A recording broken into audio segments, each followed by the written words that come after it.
কথিত অবৈধ অভিবাসীদের ভারত থেকে বাংলাদেশ ভূখণ্ডে ঠেলে দেওয়ার বিষয়টি নিয়ে হিউম্যান রাইটস ওয়াচের পর এবার সরব হল জাতিসংঘ। পুশিন সমস্যা সমাধানে বাংলাদেশ ভারত সংলাপের উপর জোর দিয়েছে সংস্থাটি।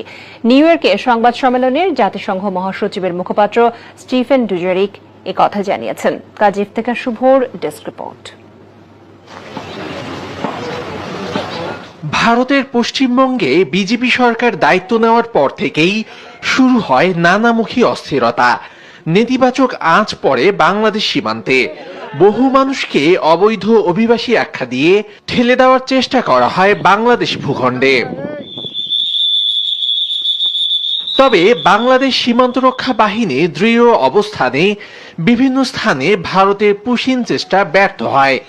এমন অবস্থায় ভারত থেকে বের করে দেওয়া নারী শিশু সহ বহু মানুষ আন্তর্জাতিক সীমারেখায় খোলা আকাশের নিচে মানবেতরভাবে অবস্থান করতে বাধ্য হন।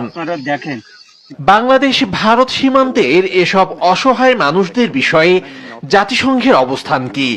নিউ ইয়র্কে সংবাদ সম্মেলনে এমন প্রশ্ন করা হয় সংস্থাটির মহাসচিবের মুখপাত্রকে। আমি মনে করি বিষয়টি দুই দেশের সংলাপের মাধ্যমে সমাধান করা উচিত, তবে এতে অবশ্যই মানুষের মানবাধিকার এবং মানবিক মর্যাদার প্রতি পূর্ণ সম্মান থাকতে হবে। এর আগে পশ্চিমবঙ্গ থেকে বেআইনিভাবে ৫,০০০ বাঙালি মুসলিমকে বাংলাদেশে পুশিন করায় উদ্বেগ জানায় আন্তর্জাতিক মানবাধিকার সংস্থা হিউম্যান রাইটস ওয়াচ।